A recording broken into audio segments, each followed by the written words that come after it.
Hello guys, welcome back to the channel. तो इस video में हम डिस्कस करेंगे कैल्शियम आयन के रेगुलेशन के बारे में। हमारे ब्लड में कैल्शियम का लेवल कैसे रेगुलेट होता है उसके बारे में, उसका इंट्रोडक्शन पार्ट है ये। इसका डिटेल्ड मैकेनिज़्म हर एक वीडियो में हम डिस्कस करते चलेंगे। तो चलिए शुरू करते हैं हमारा इंट्रोडक्शन वाला पार्ट। तो एक्चुअली कैल्शियम जो रेगुलेशन है ये मेनली होता है हमारा टोटली हार्मोनल रेगुलेशन, ठीक है, हार्मोन से रेगुलेट होता है। और इसका नॉर्मल लेवल क्या होता है 8.7 टू 10.2 मिलीग्राम पर डेसीलीटर, ये हमारा नॉर्मल रेंज है। तो लेस देन 8 और मोर देन 10.4 ये जो रेंज होता है, और लेस देन 8 ये है हाइपोकैल्शियमिया का रेंज, और मोर देन 10.4 मतलब यहाँ पे 10.2 है, इससे भी ज़्यादा भी हो सकता है, मतलब यहाँ पे इस रेंज पे भी देख सकते हो वो हाइपर कैल्शियमिया है। ये हाइपो है और ये है हाइपर। तो एक्चुअली हमारे बॉडी में मतलब ब्लड में जो कैल्शियम दो फॉर्म में रहता है, जैसे कि ज़्यादातर आयंस और हमारा जो पिछले वाले कुछ हार्मोन्स रहते हैं उसका क्या होता है कि कुछ फ्री फॉर्म में रहता है और कुछ बाउंड फॉर्म में रहता है। तो जो फ्री फॉर्म में हो रहता है वही वाला पार्ट हमारा क्या होता है कि उसका जो मेन कैल्शियम का एक्शन है वो एग्जर्ट करता है। फ्री फॉर्म और बाउंड फॉर्म मतलब टोटल कैल्शियम में से बहुत सारा पोर्शन बाउंड फॉर्म में रह जाता है, और वो बाइंडिंग प्रोटीन कौन सा होता है, वो होता है एल्ब्यूमिन। तो एल्ब्यूमिन से बाइंड होकर रहता है कैल्शियम। तो अब ये जो क्योंकि फ्री फॉर्म जो है ये मेन एक्शन एग्जर्ट करता है, बाउंड फॉर्म ये इनएक्टिव फॉर्म होता है, मतलब फ्री फॉर्म को हम आयनिक फॉर्म भी बोल सकते हैं, और ये है इनएक्टिव फॉर्म। तो ऐसे कुछ सिचुएशंस आता है बॉडी में जब ये बाउंड फॉर्म का अमाउंट कम हो जाता है, पोर्शन कम हो जाता है, और फ्री फॉर्म का अमाउंट ज़्यादा हो सकता है, और कभी कभी उल्टा भी हो सकता है। तो कौन से ऐसे फैक्टर है जिसके ऊपर हमारा आयोनिक फॉर्म और बाउंड फॉर्म डिपेंड करता है? देखो, एक तो हो गया एल्ब्यूमिन, मतलब बॉडी में अगर एल्ब्यूमिन की डेफिशिएंसी होता है तो जाहिर सी बात है बाइंडिंग पार्ट कम होगा, फ्री फॉर्म ज़्यादा हो जाएगा। तो एक पार्ट हो गया एल्ब्यूमिन लेवल के ऊपर डिपेंड करता है हमारा बाउंड और फ्री फॉर्म। और दूसरा है पीएच लेवल, मतलब जो H+ आयन जो है और कैल्शियम जो है, ये दोनों मॉलिक्यूल एल्ब्यूमिन के जो मतलब जो बाइंडिंग पोर्शन है उसके लिए फ़ाइट करता है, दोनों के दोनों फाइट करता है। जिसका कंसंट्रेशन ज़्यादा होगा वो उसका अपना मतलब वो रेस जीत जाएगा, ठीक है। तो ऐसा सिचुएशन अगर आता है कि एसिडोसिस, मान लो ये जो एसिडोसिस सिचुएशन है, एसिडोसिस मतलब क्या होता है इंक्रीज्ड H+ आयन। अब जो H+ आयन का कंसंट्रेशन अगर ज़्यादा होता है तो जाहिर सी बात है H+ ज़्यादा बाउंड रहेगा, और तब क्या होगा कैल्शियम बाउंड ज़्यादा नहीं हो पाएगा। तो मतलब ज़्यादा अगर के कैल्शियम कौन से फॉर्म में रहेगा, फ्री फॉर्म में। तो मतलब इस साइड में क्या होगा, अगर H+ ज़्यादा हो जाएगा तो इंक्रीज्ड फ्री कैल्शियम, मतलब साइंस ऑफ हाइपर कैल्शियमिया, मतलब एसिडोसिस में हाइपर कैल्शियमिया होता है, ठीक। इसके उल्टे सिचुएशन में क्या है एल्कालोसिस में क्या होता है H+ आयन डिक्रीज़ होता है, डिक्रीज्ड H+ आयन यहाँ पे डिक्रीज्ड H+ एल्कालोसिस में। तो H+ ज़्यादा अगर कम रहेगा तो कैल्शियम जीत जाएगा बाउंड फॉर्म में, ज़्यादातर कैल्शियम बाउंड फॉर्म में रहेगा, कम फ्री फॉर्म में रहेगा, डिक्रीज्ड फ्री कैल्शियम लेवल। तो मतलब साइंस ऑफ हाइपोकैल्शियमिया वहाँ पे, मतलब एसिडोसिस और एल्कालोसिस में हमारा हाइपर कैल्शियमिया और हाइपोकैल्शियमिया हो सकता है। क्यों? क्योंकि कैल्शियम लेवल दो फैक्टर के ऊपर डिपेंड करता है, एक तो पीएच लेवल और एल्ब्यूमिन लेवल, ओके। तो ये जो कैल्शियम का ये देख लिया हम ऐसे, मतलब मेटाबॉलिक कुछ स्टेट में इसका अमाउंट कैसे वेरी करता है। अब देखो हाइपोकैल्शियमिया में प्रॉब्लम क्या होता है, वो मतलब वो डेंजरस क्यों है? हाइपोकैल्शियमिया कुछ अच्छा सिचुएशन नहीं है, वहाँ पे मेडिकल इमरजेंसी भी हो सकता है। तो क्यों होता है ये देखो, कैल्शियम लेवल अगर डिक्रीज़ होता है तो क्या होगा, frequent opening of sodium channel. देखो सोडियम चैनल इसके वजह से क्या होता है, देखो ज़्यादातर हमारा जो सेल है, मतलब मान लो ये है मायोकार्डियल सेल, हार्ट का मायोकार्डियल सेल, मतलब myocardial ventricular myocardial cell.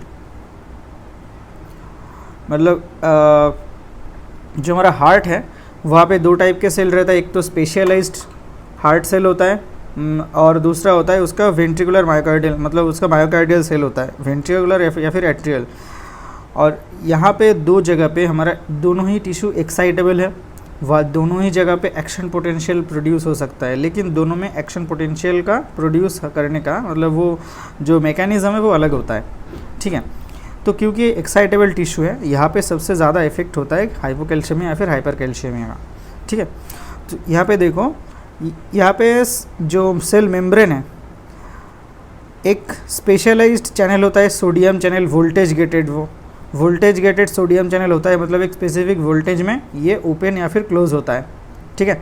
Specialise मतलब एक स्पेसिफिक वोल्टेज में आने के बाद ये सोडियम चैनल ओपन होगा, जिसके बाद सोडियम अंदर आएगा। तो ये डिपेंड करता है हमारा एक्शन पोटेंशियल का मतलब फ्रीक्वेंसी के ऊपर, ठीक है, कितनी बार एक्शन पोटेंशियल जनरेट हो रहा है, क्योंकि सोडियम चैनल ओपन होता है सिर्फ डीपोलराइजेशन फेज़ में, ठीक है। तो एक्चुअली यहाँ पे क्या होता है, देखो एक्शन पोटेंशियल कुछ ऐसा दिखता है, वेंट्रिकुलर मायोकार्डियल एक्शन पोटेंशियल, ये रेंज होता है हमारा आरएमपी का। आरएमपी कितना होता है, -90 मिलीवोल्ट, ये है -90 मिलीवोल्ट वाला फेज़, और ये है हमारा डीपोलराइजेशन वाला फेज़, जहाँ पे पॉजिटिव में भी जा सकता है या फिर ज़ीरो या फिर उससे ऊपर पॉजिटिव में भी जा सकता है वोल्टेज। तो रेस्टिंग मेम्ब्रेन पोटेंशियल क्या है वो हम एक्शन पोटेंशियल या फिर रेस्टिंग मेम्ब्रेन पोटेंशियल के वीडियो में हम बता चुके हैं, क्योंकि हर एक एक्साइटेबल टिश्यू में रेस्टिंग फेज़ में इसका मेम्ब्रेन का इनर साइड और आउटर साइड में मेम्ब्रेन पोटेंशियल में डिफरेंस आ रहता है, उसे हम बोलते हैं रेस्टिंग मेम्ब्रेन पोटेंशियल, और वो होता है -90 वेंट्रिकुलर मायोकार्डियल सेल में।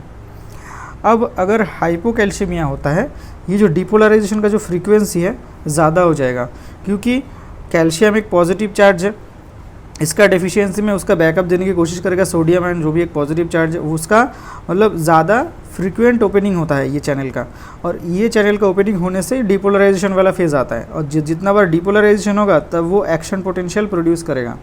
तो इसके बदले इसकी वजह से क्या होता है, increased frequency of action potential होता है, क्योंकि सोडियम चैनल ज़्यादा इंक्रीज होने से डिपोलराइजेशन होता है और उतना ज़्यादा एक्शन पोटेंशियल जनरेट होता है, इसलिए। और ये एक साइन होता है, जितना ज़्यादा एक्शन पोटेंशियल जनरेट उतना ज़्यादा हाइपर एक्साइटेबिलिटी उतना ज़्यादा हो जाएगा, ठीक है।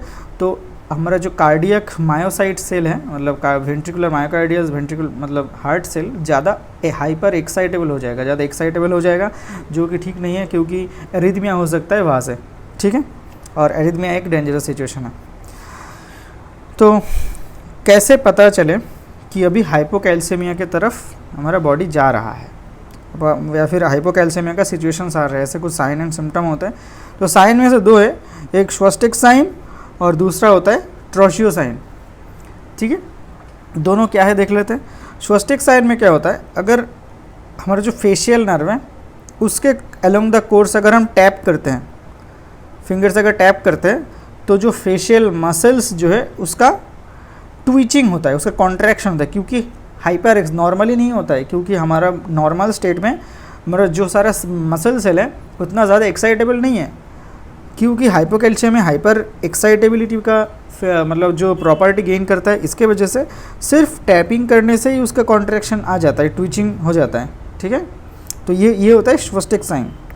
और ट्रोशियो साइन क्या होता है, मतलब अगर हमारा जो आर्म है वहाँ पे अगर बीपी काफ अगर मतलब वो रोल मतलब उसका सराउंड करते हैं, और उसके बाद हम बीपी अपैरेटस लगाने के बाद अगर हम उसका सिस्टोलिक बीपी रिकॉर्ड कर लेते हैं, पहले रिकॉर्ड करना है कितना उसका सिस्टोलिक बीपी है। सिस्टोलिक बीपी से अगर उसका जो स्फिग्मोमैनोमीटर का जो प्रेशर है इंक्रीज़ करते हैं, एसबी में मान लेते हैं वहाँ पे 130 है, 130/90 उसका मान लेते हैं, उसका तब का बीपी था। और अगर हम बीपी मतलब उसका सिस्टोलिक बीपी नहीं, मतलब प्रेशर जो सिस्टोलिक कफ का जो प्रेशर अगर 140 करके मतलब जो कि 130 से ज़्यादा है, सिस्टोलिक बीपी से ज़्यादा है, उसको अगर हम 5 मिनट से ज़्यादा होल्ड करते हैं तो क्या होता है, कार्पोपेडल स्पैज़म होगा। ये नॉर्मली कोई नॉर्मल स्टेट में नहीं होता है, नॉर्मली कार्पोपेडल स्पैज़म ऑकर नहीं होता है, लेकिन अगर हाइपोकैल्शियमिया रहा तो ये कार्पोपेडल स्पैज़म हो सकता है, मतलब। और ये जो साइन है इसे हम बोलते हैं ट्रोशियो साइन, ठीक है। ये हाइपोकैल्शियमिया का दो साइन, श्वस्टिक साइन और ट्रोशियो साइन। और ये जो हाइपोकैल्शियमिया, इसके वजह से क्या हो सकता है, एक डेंजरस कंडीशन हो सकता है, उससे हम बोलते हैं टिटेनी। मतलब उसे बोलते हैं हाइपोकैल्शियमिक टेटेनी होता है। और ये कब होता है?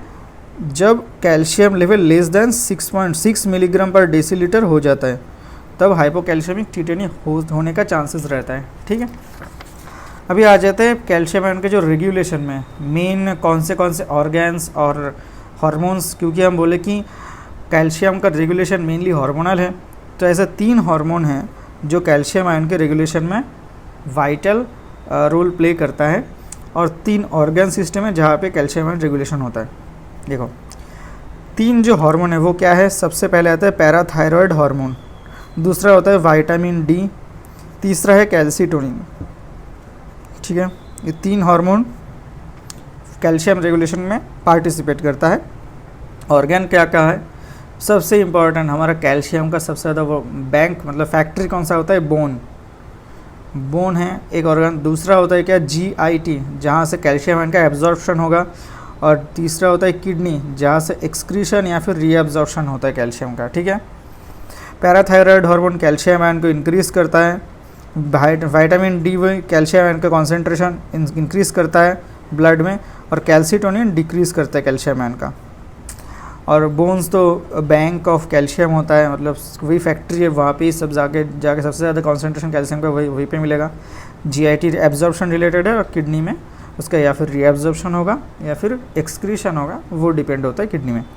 तो ये 3 ऑर्गन में और 3 हार्मोन से और कैल्शियम का रेगुलेशन होता है। तो आई थिंक ये इंट्रोडक्शन पार्ट था, ये कैल्शियम आयन का इंट्रोडक्शन पार्ट आपको समझ में आ गया होगा। इसके बाद हम जानेंगे कि ये पैराथायरॉयड हार्मोन क्या रोल प्ले करता है, विटामिन डी और कैल्सीटोनिन कैसे कैसे रोल प्ले करता है तीन ऑर्गन लेवल पे, वो अगली वीडियोज़ में अपकमिंग वीडियोज़ में हम जानेंगे। तो मिलते हैं नेक्स्ट वीडियो में, टिल देन गुड बाय।